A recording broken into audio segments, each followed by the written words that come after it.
আমরা মুক্তিযুদ্ধ করেছি আরো 50 বছর আগে। যদি এরকম লাভ চেষ্টা করতাম, আমারও 210টা ঘর গুলশনে বনানীতে থাকতো, আমারও কর্পোরেট হাউস থাকতো, ব্যাংক থাকতো, টেলিভিশনের মালিক হতাম। লাহানত এগুলির উপরে। যে দেশের মানুষ দুই বেলা খাইতে পারে না, সেই দেশে এই ধরনের বাহাদুরি, লাহানত তাদের উপর। এলডিপির পক্ষ থেকে আমি বিগত 8ই আগস্ট 2024 সাল সরকারকে 83টি পরামর্শ দিয়েছিলাম। তার মধ্যে অন্যতম ছিল বাংলাদেশ আওয়ামী লীগকে নিষিদ্ধ করা এবং হাসিনার অনুগত যারা বাহিনী আছে তাদেরকে চাকরিচ্যুত করা। অনেক দিন লাগলো, 9 মাস লাগলো এই সরকারকে বুঝতে এবং ছাত্রদেরকে বুঝতে। আমরা যেটা অগাস্টে বলেছিলাম, তারা সেটা 9 মাস পরে, 10 মাস পরে আশা করলো, ব্যান করলো। গাধা পানি খায়, কিন্তু কিভাবে খায়? গোলায় খায়, পরিষ্কার পানি খায় না গাধা। আজকে যদি তখন ওই ব্যান্ড হতো, তাহলে আজকে রাস্তাঘাটে যে ধরনের হাঙ্গামা চলতেছে, আপনি সকালে বাইরেলি বিকেলে ঘরে ফিরে যেতে পারবে কিনা তার কোনো নিশ্চয়তা নাই। যার যেটা প্রয়োজন, যে যেটা চায় সেটাই নিয়ে হরতাল করতেছে।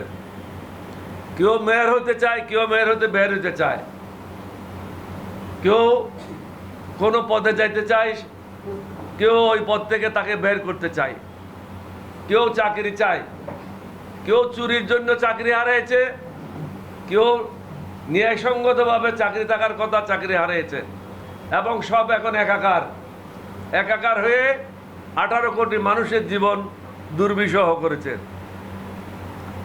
যা হোক, আমি যেটা বলছিলাম, আমরা অগাস্টেই বলেছিলাম এটা ব্যান করতে হবে, আলটিমেটলি এটা করেছে, তাদেরকে ধন্যবাদ জানাই। এই ধরনের নিষিদ্ধকরণ পৃথিবীর বহু জায়গায় হয়েছে, এটা বাংলাদেশে প্রথম না।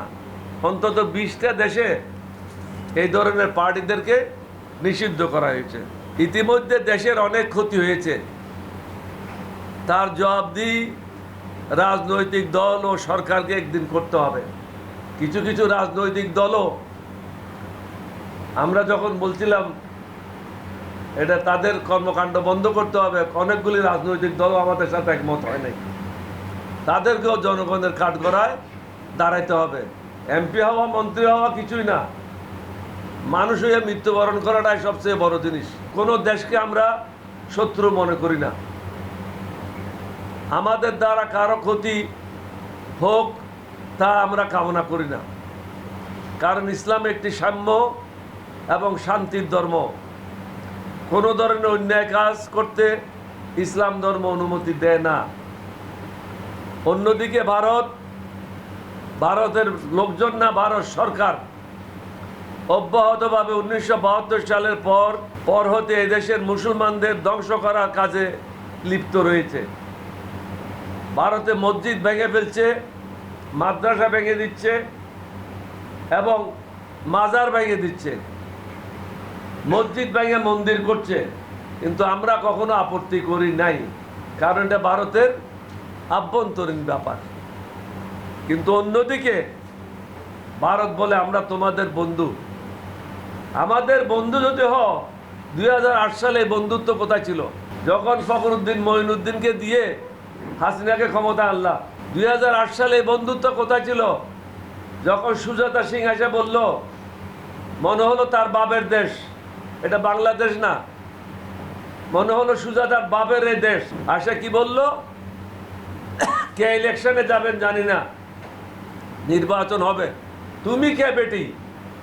তুমি বাংলাদেশের উপর খবরদারি করার তোমাকে এই দায়িত্ব কে দিয়েছে?